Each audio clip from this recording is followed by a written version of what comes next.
سورۃ مریم کی آیت نمبر 5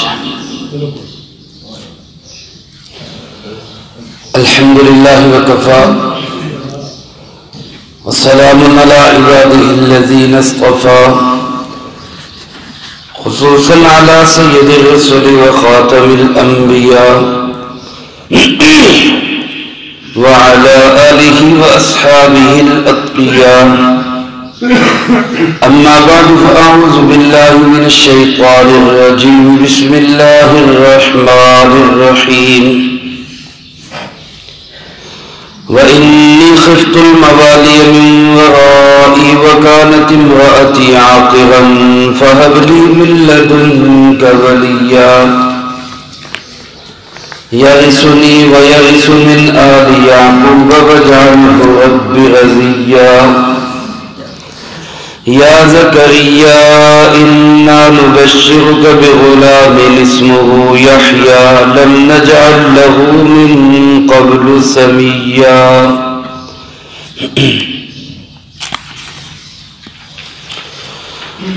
وإني خفت الموالي من ورائي اور بے شک مجھے خدشہ ہے اپنے پیچھے اپنے قرابت داروں سے وکالت امراتی عاقرا اور میری بیوی بانجھ ہے فہب لی من لدنک ولیا پس تو عطا فرما مجھے اپنی خاص رحمت سے میرا کوئی کام بنانے والا یرثنی ویرث من آل یعقوب جو وارث بنے میرا بھی اور وارث بنے یعقوب علیہ السلام کی آل کا بھی وجعلہ رب رضیہ اور اے پروردگار اس کو پسندیدہ بنا یا زکریا انا نبشرک بغلام اللہ رب العزت نے فرمایا اے زکریا بے شک ہم آپ کو خوشخبری دیتے ہیں ایک لڑکے کی اسمہ یحییٰ اس کا نام یحییٰ ہے لم نجعل له من قبل سمیہ ہم نے اس کا ہم نام پہلے کوئی نہیں بنایا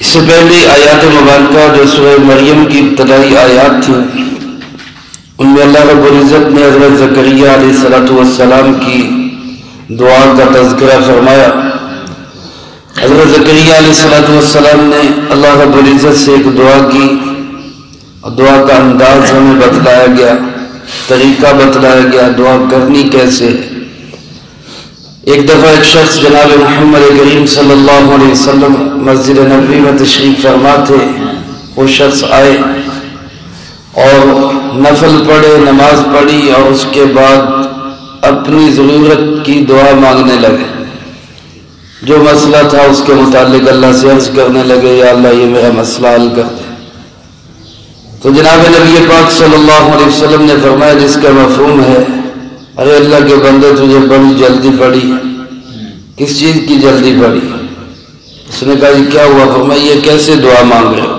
یہ صحیح نہیں ہے طریقہ پھر اس نے عرض کیا جی مجھے طریقہ سکھا دے کیا طریقہ ہے تو آپ نے فرمایا جب دعا مانگی جائے تو پہلے جس سے مانگا جا رہا ہے کچھ اس کی تو حمد و ثنا بیان کرو دنیا میں بھی بندہ جب کسی سے کوئی سوال کرتا ہے تو پہلے کیسے اس کی تعریفیں بیان کرتا ہے دعائیں دیتا ہے اس کو اس کے اچھے صفات اور القابات سے یاد کرتا ہے پھر اس کے سامنے جو ہے اپنی عرض گزاشت رکھتا ہے فرمایا پہلے اللہ کی حمد و ثنا بیان کرو پھر اس کے بعد اس کے پاک پیغمبر صلی اللہ علیہ وسلم پہ درود پاک پڑھو دعا کی قبولیت کے لیے کسی درخواست کی قبولیت کے لیے سفارش جیسے ہوتی ہے تو جس سے دعا کرنے لگے ہو اس کے پیاروں کا تذکرہ کرو اللہ کے محبوب صلی اللہ علیہ وسلم پہ درود پاک بھیجو آپ کی آل اولاد پہ درود پاک بھیجو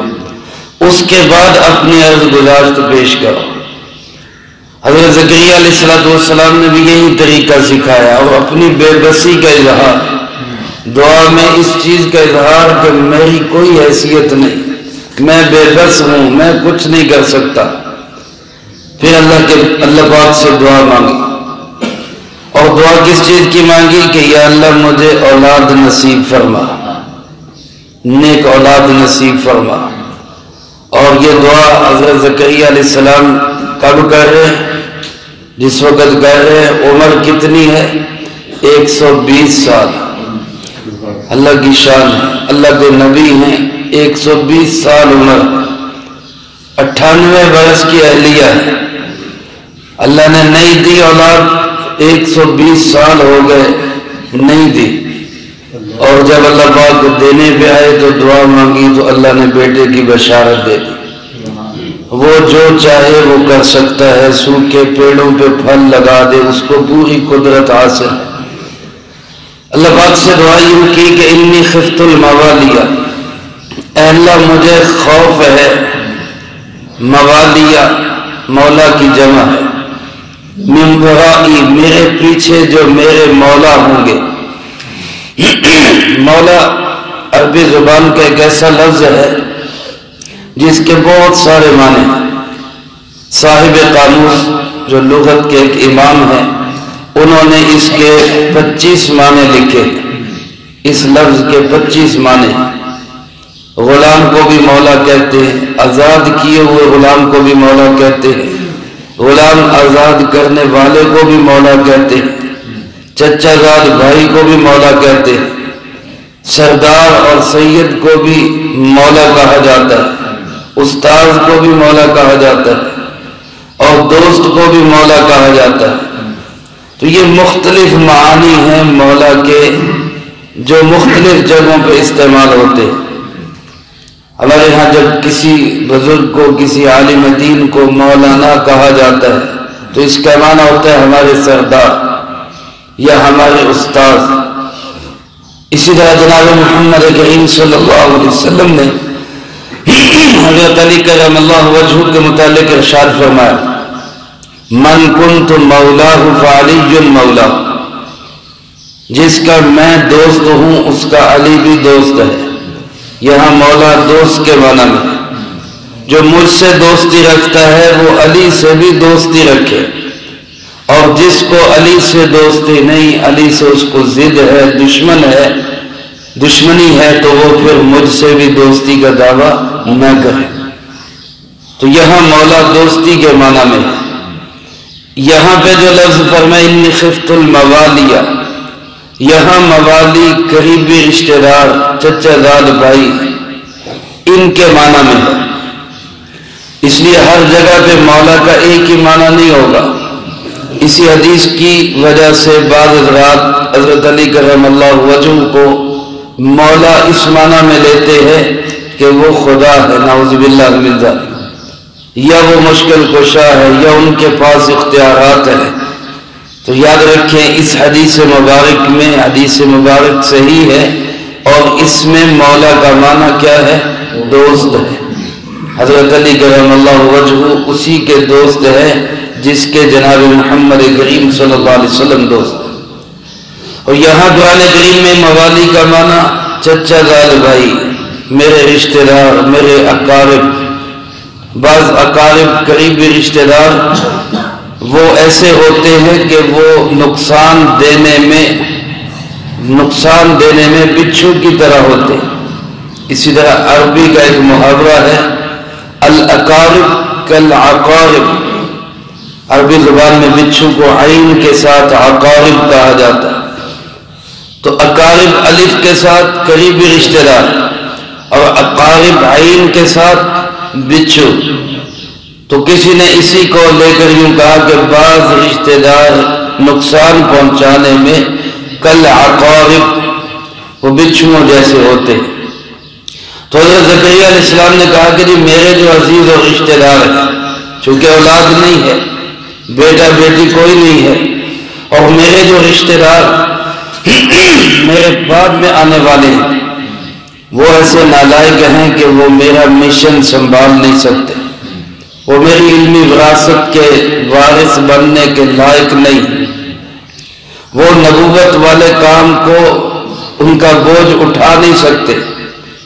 وَكَانَتِ امْرَأَتِي عَاقِرًا، اور میری بیوی بھی بانجھ ہے، لا ولد ہے، وہ بیٹا جنم نہیں دے سکتی، اس کے اندر کوئی طبی طور پر ایسا اس میں نقص ہے کہ وہ اولاد پیدا نہیں کر سکتی۔ فَهَبْ لِي مِن لَّدُنْكَ وَلِيًّا، اے اللہ اپنی رحمت خاص سے مجھے کوئی ایسا وارث عطا فرما، ولی میرے بعد میرا کام سنبھالنے والا، میرا مشن سنبھالنے والا، جو نبوت والا کام ہے اس کا بار اٹھانے والا، وہ کوئی ولی مجھے عطا فرما۔ یرثنی ویرث من آل یعقوب، جو میرا بھی وارث ہو اور ساری آل یعقوب کا بھی وارث ہو۔ میرے محترم دوستو، یہاں یہ مسئلہ بھی سمجھ لیں، انبیاء علیہ السلام کی وراثت کیسی ہوتی ہے۔ قرآن کریم میں ایک یہ آیت مبارکہ ہے جس میں وراثت انبیاء کا ذکر ہے۔ ایک سورۃ نمل کے اندر وَوَرِثَ سُلَيْمَانُ دَاوُودَ، سلیمان علیہ السلام داؤد کے وارث بنے، وہاں وراثت کا ذکر ہے۔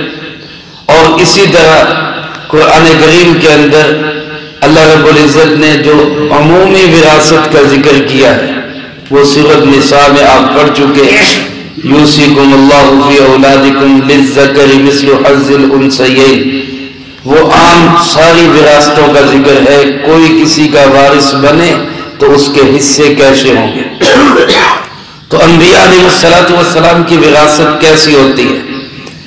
حضرت سیدہ فاطمہ رضی اللہ تعالیٰ عنہ، آپ صلی اللہ علیہ وسلم کی وفات شریفہ کے بعد حضرت سیدنا ابو بکر صدیق رضی اللہ تعالیٰ عنہ کے پاس حاضر خدمت ہوئی، جو اس وقت آپ کے خلیفہ بلا فصل تھے، متفقہ طور پر آپ کے خلیفہ بن چکے تھے۔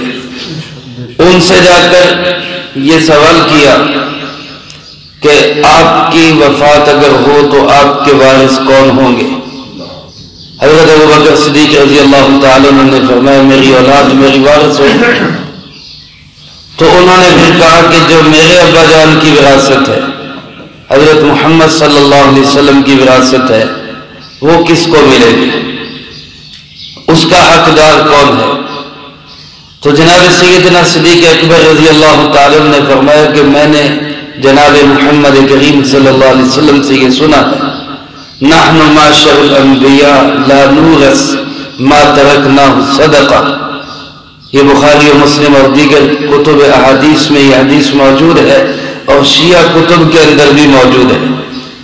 اس کے راوی خلفائے راشدین بھی ہیں، حضرت علی اور حضرت عباس رضی اللہ تعالیٰ عنہ بھی اس کے راوی ہیں، اہل بیت بھی اس کے راوی ہیں۔ تو سوال کیا گیا وراثت کے متعلق، تو فرمایا اللہ کے محبوب صلی اللہ علیہ وسلم نے ارشاد فرمایا ہم جو انبیاء علیہ السلام کا گروہ ہے، ہمارا کوئی وارث نہیں ہوتا، ہمارے ترکے کا کوئی وارث نہیں ہوتا۔ اور یہ ایک وجہ علماء نے اس کی یہ بھی لکھی کیونکہ انبیاء علیہ السلام کی موت عام انسانوں کی موت جیسی نہیں ہوتی، ہم مر جاتے ہیں ہماری وراثت چلتی ہے، لیکن انبیاء علیہ السلام کی موت ایسے ہی ہے جیسے وہ ایک کمرے سے دوسرے کمرے میں چلے گئے، ان پہ موت نہیں آتی، وہ حیات ہوتے ہیں۔ اس لیے ان کا چھوڑا ہوا مال وہ مال وراثت نہیں ہوتا، بلکہ وہ ترکہ ہے، وہ صدقہ ہے، وہ ترکہ نہیں ہوتا، وہ صدقہ ہوتا ہے۔ فرمایا لا نورث ما ترکناہ صدقہ، ہمارا کوئی وارث نہیں ہوتا، ہم جو کچھ چھوڑ کے جاتے ہیں وہ صدقہ ہوا کرتا ہے۔ اور ایک دوسری حدیث پاک میں آپ صلی اللہ علیہ وسلم نے ارشاد فرمایا العلماء ورثۃ الانبیاء، انبیاء علیہ السلام کے وارث کون ہیں؟ وہ فرمایا علماء، العلماء ورثۃ الانبیاء، وان الانبیاء لم یورثوا دینارا ولا درہما، اور جو اللہ کے نبی ہوتے ہیں یہ درہم اور دینار کے وارث نہیں بناتے، انما ورثوا العلم، یہ علم کے وارث بناتے ہیں۔ فمن اخذہ بحظ وافر، جو علمی وراثت کو لے لے وہ بہت بڑا حصہ سمیٹ لیتا ہے۔ وہ بہت بڑا حصہ سمیٹ۔ تو انبیاء علیہ السلام کی وراثت مالی نہیں ہوتی، انبیاء علیہ السلام کی وراثت علمی ہوتی ہے اور مشن نبوت کی وراثت ہوتی ہے۔ جناب سیدنا صدیق اکبر رضی اللہ تعالیٰ عنہ یہ حدیث مبارک سنائی، حضرت علی کرم اللہ وجہہ سے حضرت عباس سے قسم دے کے پوچھا آپ بتائیں کہ کیا یہ حدیث مبارک آپ نے نہیں سنی؟ ان دونوں حضرات نے کہا کہ ہم نے اپنے کانوں سے یہ حدیث مبارک سنی ہے، یہ ارشاد مبارک ہم نے خود سنا ہے۔ حضرت سیدہ فاطمہ رضی اللہ تعالیٰ عنہ کی سمجھ میں بات آ گئی، وہ واپس تشریف لے آئی اور دوبارہ کبھی انہوں نے اس کا مطالبہ نہیں کیا۔ اس بنا پر بعض شیعہ حضرات یہ کہتے ہیں کہ وہ حضرت ابوبکر صدیق رضی اللہ تعالیٰ عنہ سے ناراض ہو گئی تھی۔ یہ میرے دوستو ایسی بات نہیں ہے، وہ مقدس ہستیاں ایسی نہیں تھی کہ وہ دنیا کے مال کی وجہ سے کسی سے ناراضگی اختیار کریں۔ زیادہ سے زیادہ وراثت آپ کی کیا مل جاتی؟ تھوڑا سا باغ تھا، ایک باغ فدق تھا، چھوٹا سا باغ تھا، کچھ چاند دراہم تھے، وہ کیا اس دنیا کی معمولی سی چیز کے بدلے میں ایک مسلمان کی ناراضگی مول لے؟ یہ ان مقدس ہستیوں سے گوارا نہیں ہو سکتا۔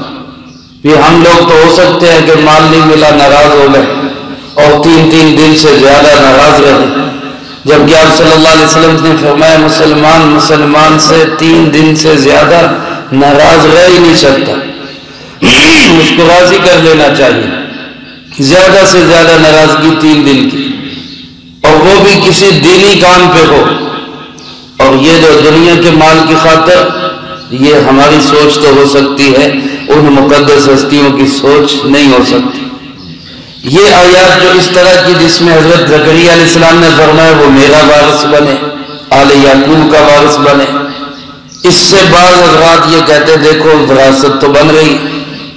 یا اسی طرح وورث سلیمان داؤد کے وارث بنے تو وراثت تو بن رہی۔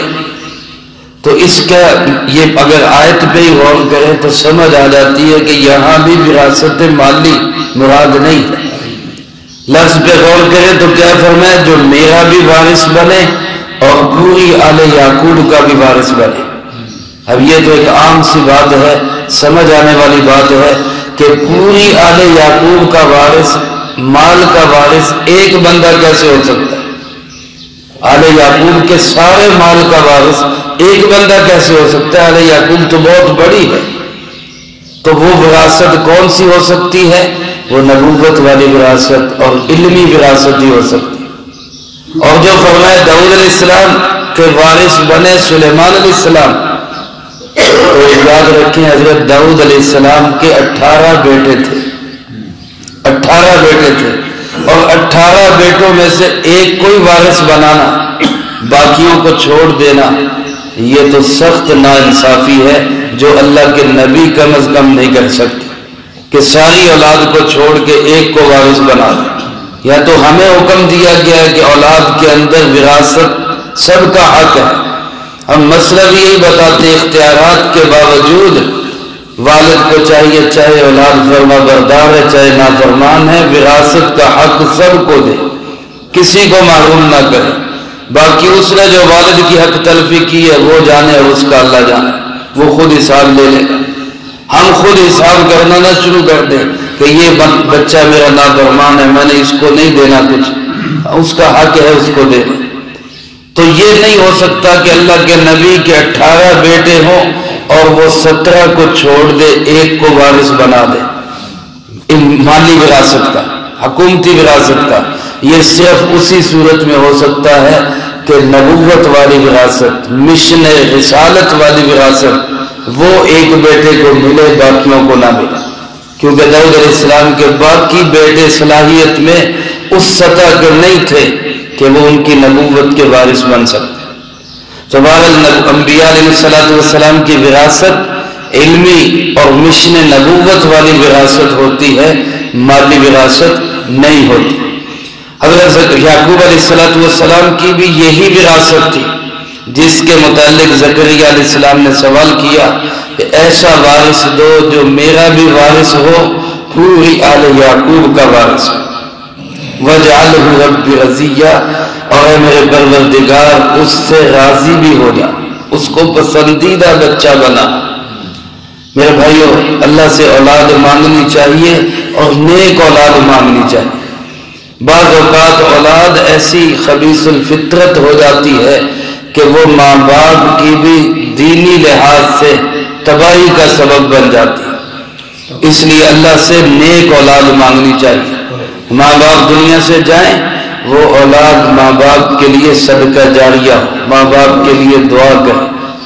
یہ ان 3 اعمال میں سے ہیں جو اللہ کے محبوب صلی اللہ علیہ وسلم نے فرمایا، بندہ دنیا سے چلا جاتا ہے سارے اعمال کے رجسٹر بند کر دیے جاتے ہیں، 3 کھاتے کھلے رہتے ہیں، ایک صدقہ جاریہ، ایک علم کا کوئی کام کر کے جائے، اور تیسرا نیک اولاد جو ماں باپ کے لیے دعا کرتی ہے۔ اللہ ہم سب کی اولادوں کو نیک بنائے۔ زکریا علیہ السلام نے یہی دعا کی، یا اللہ بچہ بھی دے اور رضی ہو، پسندیدہ بچہ ہو، آپ کو بھی پسند ہو، ماں باپ کی آنکھوں کی بھی ٹھنڈک ہو۔ حضرت ابراہیم علیہ السلام نے بھی جب بڑھاپے میں بچہ مانگا تو کیا کہا؟ رب ہب لی من الصالحین، اے اللہ نیک بیٹا عطا فرما۔ اللہ ہم سب کی اولادوں کو نیک بنا دے۔ اس کے بعد اللہ پاک نے ان کو بشارت دی، خوشخبری دی، یا زکریا، اے زکریا انا نبشرک بغلام، ہم آپ کو بشارت دیتے ہیں لڑکا ہوگا، 120 سال کی عمر میں لڑکا ہوگا، 98 برس کی اہلیہ ہے، لڑکا ہوگا۔ اللہ کی شان ہے، وہ ان خشک ہڈیوں کے اندر سے ہی اللہ اولاد پیدا کرے گا۔ فرمایا کہ بیٹا ہوگا اور اسمہ یحییٰ، اس کا نام بھی میں ہی رکھ رہا ہوں، اللہ ہی اس کا نام رکھ رہا ہے۔ کسی کا نام مقدس ہستیاں رکھتی ہیں، علماء اور نیک لوگ رکھتے ہیں۔ کتنے خوش نصیب ہیں یہ بچے جن کا نام خود اللہ رب العزت نے رکھا ہے۔ اس لیے علماء فرماتے ہیں اللہ پاک اولاد دے تو نیک لوگوں سے پوچھ کے اس کا نام رکھنا چاہیے۔ آج ہم دیکھتے ہیں جی رسالوں میں، ڈراموں میں اور ایکٹروں میں کس کا نام جو ہے چل رہا ہے وہ نام رکھ لیتے ہیں۔ نام کے بڑے اثرات ہوتے ہیں، ناموں کا شخصیت پہ اثر پڑتا ہے، اس لیے اچھے نام اولاد کے رکھنے چاہیے۔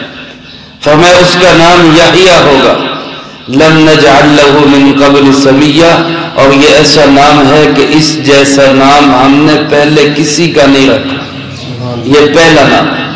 سمیع کا معنی ہم نام بھی ہے کہ اس کا ہم نام پہلے کوئی نہیں گزرا، اور سمیع کا معنی مثل بھی ہے کہ اس جیسا پہلے کوئی نہیں گزرا۔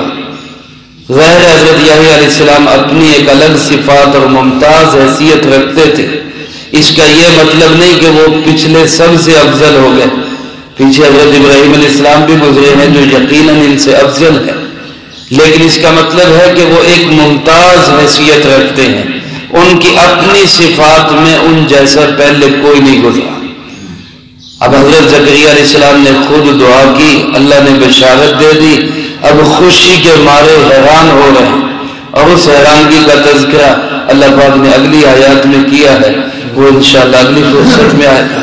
اللہ پاک سے دعا اللہ مجھے آپ کو سب کو قرآن و سنت کی صحیح سمجھ نصیب فرمائے، جو کہا سنا اس کو زندگی میں لا کے دوسروں تک پہنچانے کی توفیق عطا فرمائے۔ اللهم لك الحمد كما ينبغي لجلال وجهك وعظيم سلطانك، اللهم لا أحصي ثناء عليك أنت كما أثنيت على نفسك، اللهم لك الحمد كما أنت أهل، صل على محمد كما أنت أهل، وافعل بنا ما أنت أهل، فإنك أهل التقوى وأهل المغفرة، اللهم أحسن عاقبتنا في الأمور كلها وأجرنا من خزي الدنيا وعذاب الآخرة، اللهم باقية كباقية الوليد، اللهم استر عوراتنا وآمن روعاتنا، اللهم إنا نجعلك في نحورهم ونعوذ بك من شرورهم، ربنا هب لنا من أزواجنا وذرياتنا قرة أعين واجعلنا للمتقين إماما، رب ارحمهما كما ربياني صغيرا۔ اے مولا کریم، اس پورے ہفتے میں جتنا درس قرآن ہوا، ان طلبہ عزیز نے جو پڑھائی کی، ان احباب نے جو جو عمل کیے، اے اللہ ہر ایک کے ہر عمل کو اپنی بارگاہ میں قبول فرما۔ اے مولا کریم، ان مقبول اعمال کا اجر و ثواب ہمارے پیارے آقا جناب نبی پاک صلی اللہ علیہ وسلم کو نصیب فرما۔ آپ علیہ السلام کو ہم سب کی طرف سے بہترین جزائے خیر نصیب فرما۔ آپ کے توسل سے تمام انبیاء، تمام صحابہ، تمام اہل بیت، ازواج مطہرات، بنات اطہار، جناب نبی پاک صلی اللہ علیہ وسلم کی امت کے تمام مشائخ، علماء، فقہاء، محدثین، اور آپ صلی اللہ علیہ وسلم کی امت کے وہ تمام لوگ جو اس دنیا سے جا چکے، جو موجود ہیں، جو قیامت تک آئیں گے، اے اللہ سب کو اس کا اجر و ثواب نصیب فرما۔ بالخصوص حاضرین مجلس میں سے جس کے جو عزیز و کار، رشتہ دار، دوست، احباب، اساتذہ، مشائخ، والدین دنیا سے چلے گئے، اے اللہ سب کو اس کا اجر و ثواب نصیب فرما۔ خاص طور پہ ہمارے بھائی یوسف صاحب کے برادر اللہ کل انتقال فرما گئے، ان کے لیے دعا فرما، اللہ اس مرحوم کو اس کا اجر و ثواب نصیب فرما۔ اے اللہ تمام مرحومین کی قبور کو جنت کا باغ بنا، سب کے درجات کو بلند فرما، سب کی سیئات کو حسنات سے تبدیل فرما، کروٹ کروٹ چین سکون اطمینان نصیب فرما۔ یا ارحم الراحمین ہم سب کو اپنے اپنے وقت پہ اچھی موت نصیب فرما، بری موت اور اس کے ثواب سے بھی اللہ ہماری حفاظت فرما، عزت کی زندگی، شہادت کی موت نصیب فرما، اسلام والی زندگی، ایمان والی موت نصیب فرما۔ اے اللہ تمام بیماروں کو شفا عطا فرما، گھروں میں، ہسپتالوں میں جو کوئی جہاں کہیں جس مرض میں مبتلا ہر ایک کو صحت و تندرستی عطا فرما۔